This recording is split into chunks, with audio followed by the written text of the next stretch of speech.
Bonjour, bienvenue sur ma chaîne. Et ben voilà, alors aujourd'hui je suis très contente de vous présenter un jeu que j'avais précommandé, je crois que c'était vers le mois d'octobre ou novembre de l'année dernière et que je viens en fait de recevoir mais que je voulais absolument avoir, c'est The William Blake Tarot de Ed Buring. Voilà, pour une imagination créative. Donc c'est un tarot qui est très particulier. Je vais vous présenter tout ça et pour commencer, vous parler un peu donc de William Blake. Voilà, William Blake, il est né en 1757 et mort en 1827 à l'âge de 70 ans.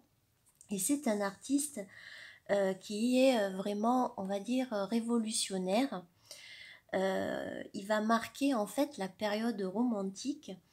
Et quand je dis que c'est un artiste visionnaire, c'est que depuis son plus jeune âge, en fait, il avait des visions assez bibliques, euh, voilà, assez bibliques sur tout ce qui est d'ordre de la mythologie aussi.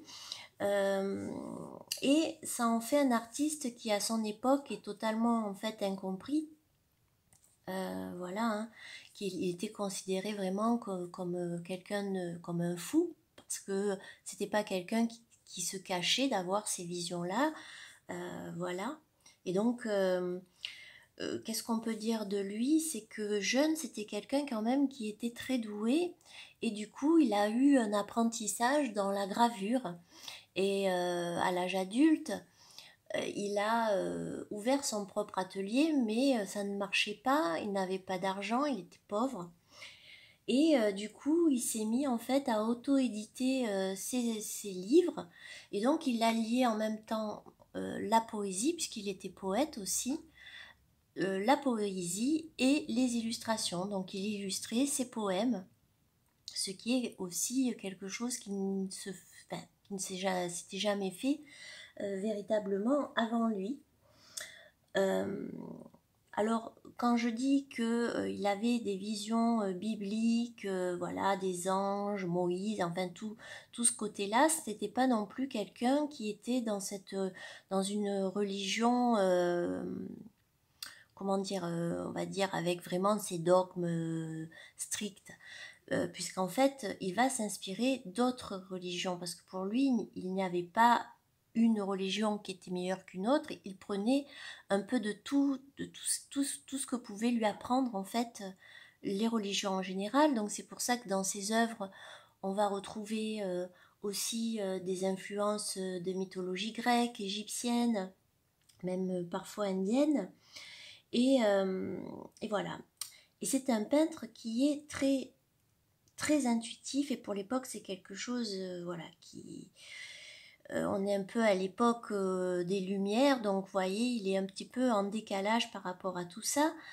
Et puis c'est un peintre qui vraiment fait parler son inconscient, puisqu'il fait parler ses œuvres à travers voilà, à travers les visions qu'il a. Il va pouvoir donc du coup euh, comment dire, voilà, oui, créer en fait sa propre réalité, et ce qui était très novateur à l'époque.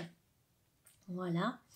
Et William Blake aussi il s'intéressait en fait finalement au sens que l'on peut donner à la vie, mais aussi à la vie après la mort. Donc ça en fait quand même un peintre mystique, euh, voilà, mystique, spirituel.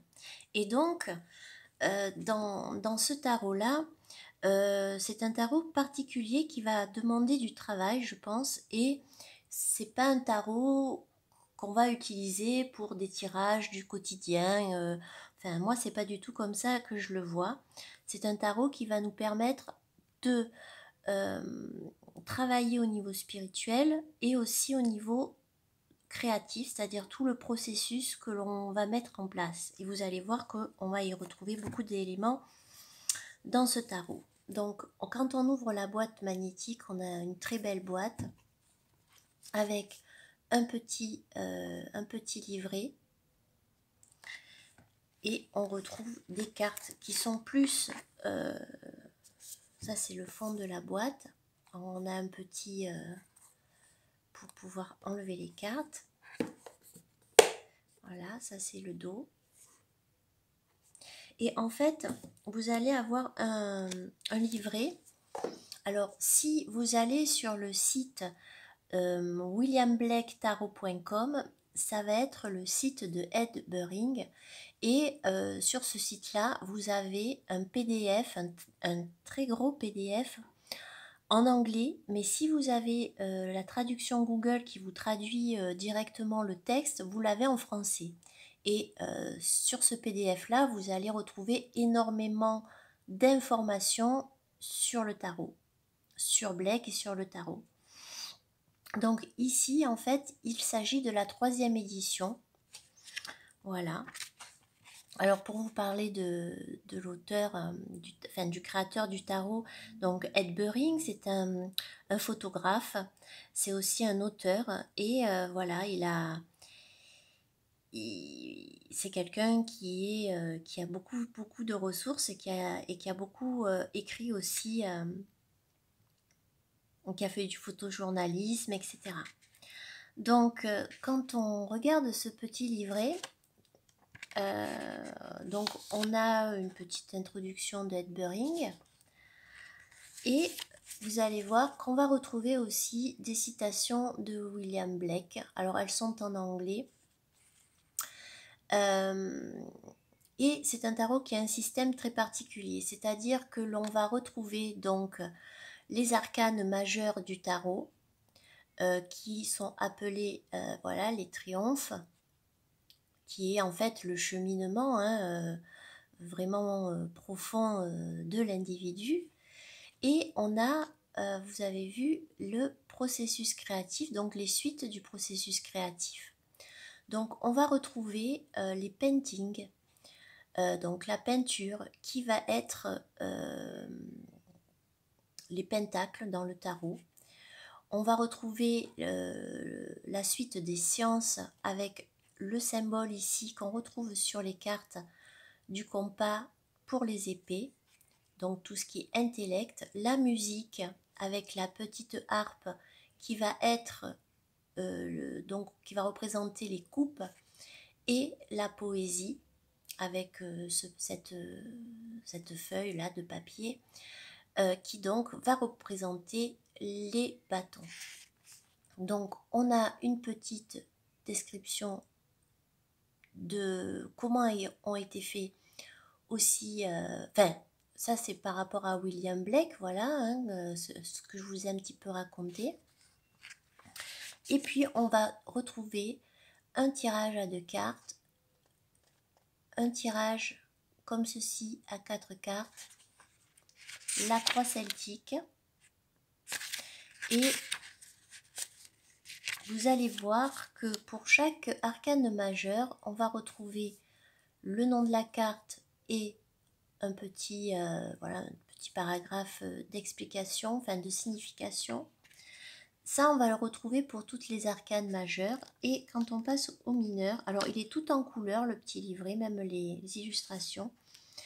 Et quand on passe donc aux arcanes mineurs, on va retrouver une explication de la carte, voilà, enfin une signification, et dans le processus créatif, ce que ça signifie lorsque voilà on crée quelque chose, qu'est-ce que ça va signifier. Et donc on retrouve ça pour toutes les arcanes. Et voilà. Donc on va passer aux cartes. Alors on a des cartes qui sont grand format. On est plus voilà sur une taille, on va dire carte oracle. C'est des cartes de très bonne qualité avec qui sont mates, voilà, qui chantent quand on les mélange. Et on va retrouver donc des bordures dorées et un dos qui est comme ceci. Voilà. Donc voilà, ça fait quand même un gros paquet et elles sont quand même assez larges. Donc je vais vous présenter les arcanes majeures de ce tarot. Hop. Voilà. Donc on a une arcane en plus dans ce tarot, une arcane majeure, c'est le double zéro, c'est l'éternité. Alors c'est une carte qui va soit, si vous la laissez dans votre jeu, va avoir, comment dire, une signification qui est positive, voilà, qui est c'est quelque chose de positif, un peu comme une carte joker, voilà, donc quelque chose de positif, ou ça peut vous servir de significateur, c'est-à-dire que vous prenez cette carte, vous la mettez dans votre étalement, dans votre tirage, et elle va signifier donc soit une situation, soit voilà, la question. Vous pouvez l'utiliser de cette façon-là. Donc c'est un jeu qui est fait avec des collages, donc des œuvres de Blake, hein. Il y a tout un travail qui est fait, que Ed Pering a fait dans ce tarot. Donc éternité, arcane double zéro, le fou ici qui s'appelle donc innocence. Donc on retrouve la numérotation ici en bas et le nom de la carte ici. Donc là on a quelque chose qui est quand même, où on reconnaît quand même un petit peu l'image du fou au bord de la falaise, le chien, et la présence aussi du crocodile qui était présent dans certains tarots anciens. La magie pour le magicien. Alors il y a énormément de symboles à travailler dans ce jeu. On voit ici un taureau, un bélier, il y a des flammes, on a une étoile, enfin voilà, il y a beaucoup d'éléments. Le mystère pour la grande prêtresse, la nature pour l'impératrice, la raison pour l'empereur, avec un tableau qui est très connu, la religion, donc là c'est pour le hiérophante, qu'il faut prendre au sens général, enfin voilà, pas chrétien, etc. Le savoir pour les amoureux, l'expérience pour le chariot,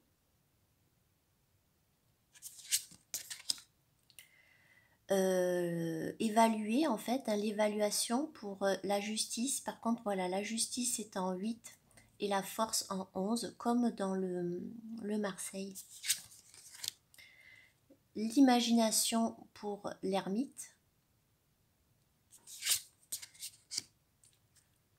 le tourbillon pour la roue de fortune. Donc ici on retrouve la force qui ici est nommée énergie. Le renversement pour le pendu.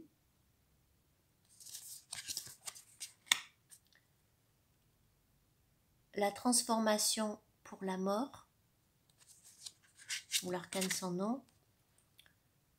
Le pardon pour la tempérance. L'erreur pour le diable. La foudre pour la tour. Donc l'étoile, ou les étoiles ici. La lune.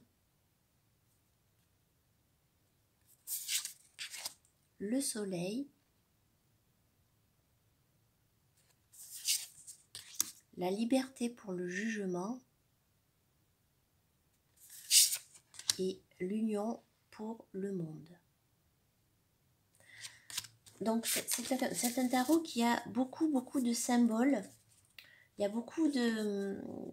Voilà, on peut apprendre beaucoup de choses avec ce tarot-là.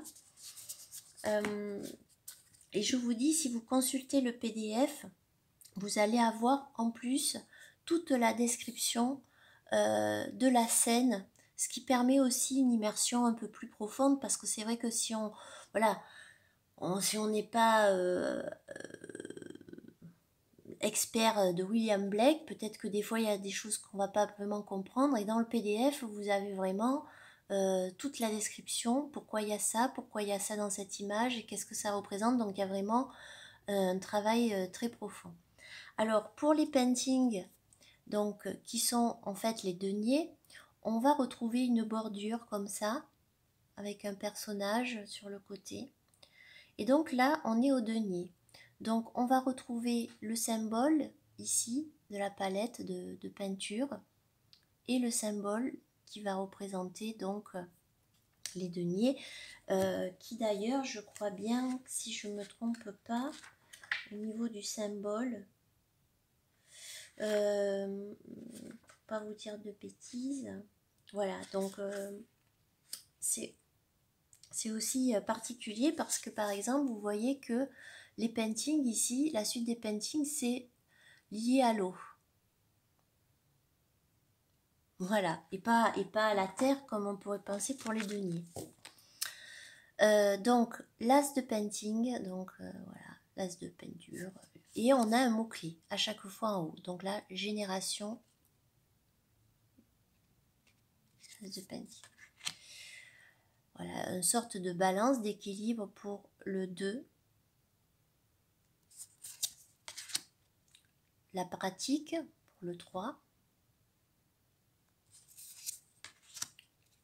Les moyens pour le 4. Je ne sais plus, le conflit, je vais vous dire, pour les paintings, les épreuves, les épreuves,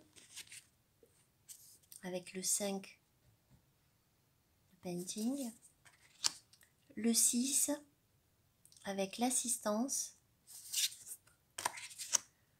le 7 avec la patience, la discipline pour le 8, donc on retrouve quand même une des significations des deniers. Ici, je crois que c'est la réalisation, friction. Oui. La patience. Oui, c'est sa réalisation. Et puis, donc, on a les plaisirs pour le 10.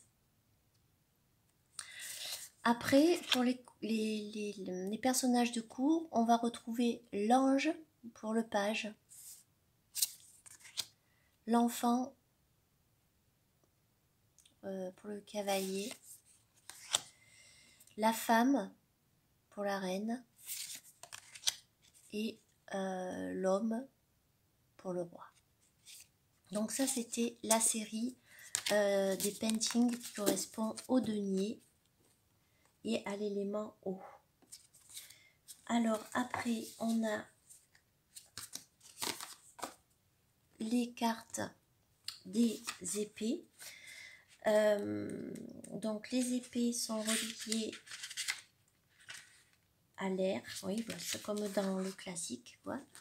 Donc ici, on va retrouver une bordure avec des étoiles et on retrouve ici donc le compas qui va symboliser les épées. Donc on a pour l'as l'intellect, la réflexion pour le 2. Et c'est très intéressant parce que dans le PDF, quand on vous décrit la carte, du coup, vous êtes vraiment en immersion, puisqu'on l'a par exemple, on va vous dire, voilà, il y a une hésitation, mais on voit qu'ici la porte est ouverte, et quel choix il va faire, de l'ouvrir ou pas. Donc on a vraiment une explication pertinente. Pour le 3 d'épée, on a la jalousie, le repos pour le 4, la division pour le 5, le passage pour le 6, lamentation pour le 7, la restriction pour le 8, le désespoir pour le 9 et la défaite pour le 10. Et donc on retrouve l'ange, et puis on a, vous avez vu, des citations, enfin des phrases en latin. On a l'enfant, la femme et l'homme pour le roi. Donc ça, c'était les épées. Après, on va passer à la série donc des coupes. Alors la série des coupes, je vais vous dire si elle est à quoi elle est associée. Si elle est associée à, puisque du coup c'est pas l'eau. Donc elle est associée au feu. Donc en fait finalement c'est assez facile à reconnaître à quel élément est associé. C'est que finalement si on regarde les pentacles, donc on a ce personnage là avec comme une montagne, donc quelque chose comme une montagne, comme de l'eau, donc on a l'eau, les étoiles pour l'air, voilà. Donc là du coup on a pour la musique, les coupes, on a le feu et on voit des flammes sur les bordures, donc voilà, c'est plus facile peut-être à se repérer. Donc l'as de musique, d'as de coupe, on a la passion, et à chaque fois on va retrouver donc des citations, les contraires, l'exubérance, musing, c'est la musique, hein, painting, non, parce que voilà.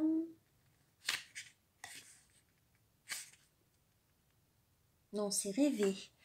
Voilà, donc là on a rêvé, la mélancolie,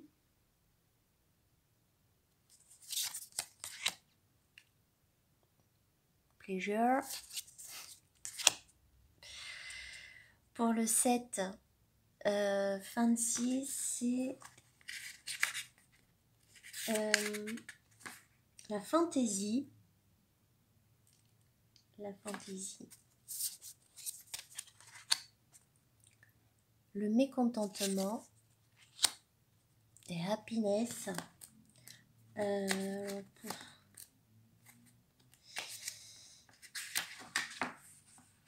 Happiness. La sublimité.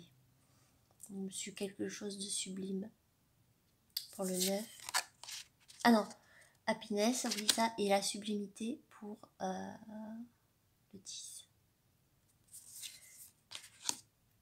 L'ange. L'enfant. La femme.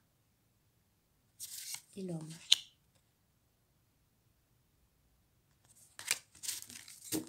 Et pour terminer, donc, on finit avec la série des bâtons, associés donc à la terre.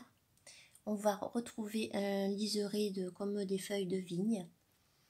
L'as, on a l'inspiration. Donc, on est dans la poésie ici, pour les bâtons, en fait. Poésie. On a le petit symbole ici, du parchemin. Voilà. Inspiration. Individualité pour le 2. La créativité pour le 3. L'harmonie pour le 4. Strife, je ne sais plus. Le conflit. Le conflit. Pour le 6, la coopération. Le 7, le 7, je ne sais plus, l'audace, voilà, c'est l'audace. Le 8,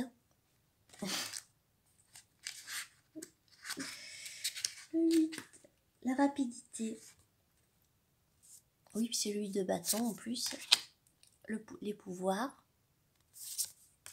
la prophétie pour le 10. Et donc l'ange.